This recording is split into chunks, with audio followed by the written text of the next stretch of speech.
Welcome, hero. I'm so glad you could join me. It's been so long. You never call, you never write.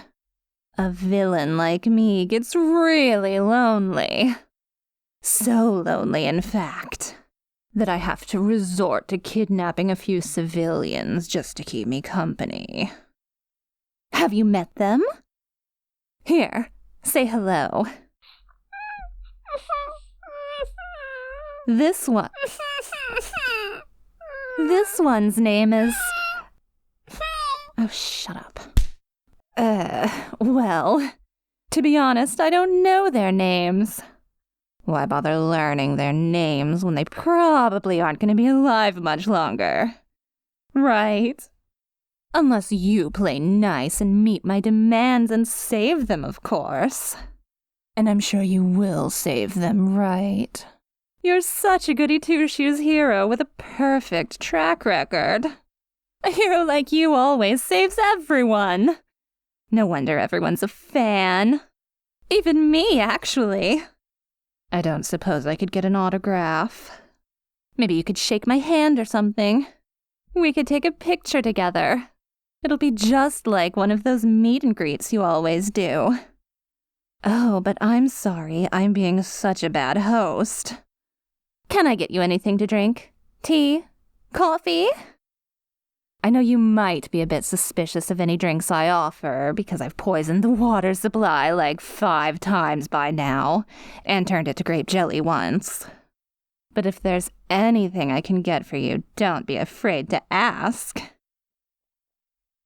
I'm sorry, I'm afraid Let the Hostages Go isn't a beverage I'm familiar with. Is that a Pepsi product?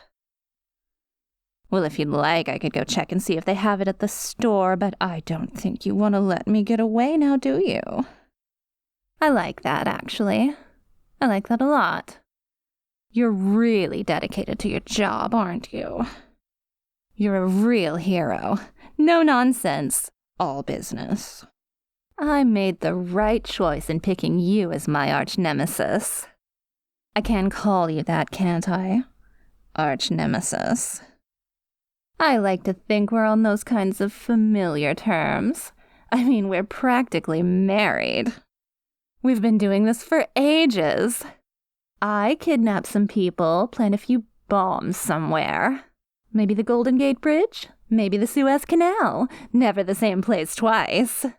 I like to change things up after all, keep it fresh. And then you come swooping in to save the day. Everyone goes home happy. And I get locked up until I escape again. Rinse and repeat. Like I said, I made the right choice picking you as my arch-nemesis. You do think of me as your arch-nemesis, right? Right? I mean, who else could it be? You were the first hero who ever stopped me. You popped my supervillain cherry. You've got to take responsibility, right? So I am your arch-nemesis, right? I hope you don't think that stupid poser Skullface is your arch-nemesis. She's not even a real villain. I mean, you've heard her backstory, right? I just want to do evil because I want to watch the world burn. Ugh. What a joke. What a cop-out. That's such a lazy excuse for a motivation. Doing evil just for the sake of it, please. Get yourself a real backstory. Besides, the whole some people just want to watch the world burn trope has been done to death already. A real arch-nemesis, a real villain, should be more like me. Interesting. Multidimensional. Just evil enough to be the bad guy. Just sympathetic enough to be fascinating.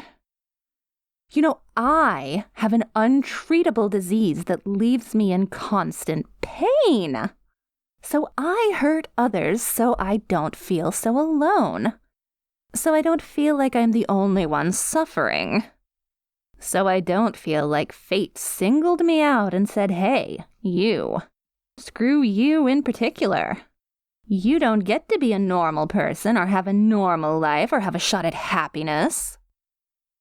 Now how's that for a backstory? Much better than stupid Skullface. A real villain should always be a bit of a victim themselves. And I'm a victim. A tragedy. I'm the one person you can't save. Don't you think that's compelling? I do. But not even the media cares about me all that much. I do all the greatest crimes, more than any other villain. I steal the greatest treasures. I do way more damage than any other villain. I even brought down the electrical grid one time. But the media only ever goes on about those other posers like stupid Skullface. All because they always steal the credit for my crimes. And the media gobbles it right up. I can't take it. There really is no place for me. No one cares. Except for you. You've always taken me seriously. Ever since I was a small fry. You've always treated me like a serious threat. You were even always telling the other heroes who laughed at me to take me more seriously that I'm a true menace. I heard you tell them I'm a true menace, that I'm a real villain. And it's true. I am a real villain. I really love that about you, you know. I really did mean it when I said I was a fan. Heck, I'd even like that autograph, if you have a pen handy. There's so much I'd like from you, honestly. The only wish I have in life, other than to get rid of this unbearable disease, is to be with you. Which brings me to my demands. Let me propose that we make a deal. I'll let these hostages go. They can go back to their little lives or whatever. I honestly don't really care. And in return, you have to go on a date with me. Come on, it'll be great. I promise I'll put a lid on the villainy for this one. I won't do anything bad. No stealing, no arson, no kidnapping. Well, okay, I might kidnap you if you stand me up. But other than that, I'll be a little goody two-shoes, just like you. And I won't kill anyone unless Skullface shows up. And this will be like a break for you, without actually having to take a break. I know you're too hardworking to actually cut yourself any slack and take a real vacation, even though you could really use one. But this'll be like a vacation you do to save the hostages. We'll call it a business trip. So what do you say? Oh, and just a word of warning, I already planted explosive chips in the necks of these hostages, and I can detonate them remotely, so you should really take me up on my offer. You want to save everyone, right? You always do. Well, here's your big chance, hero. And who knows? Maybe this time you might even save me.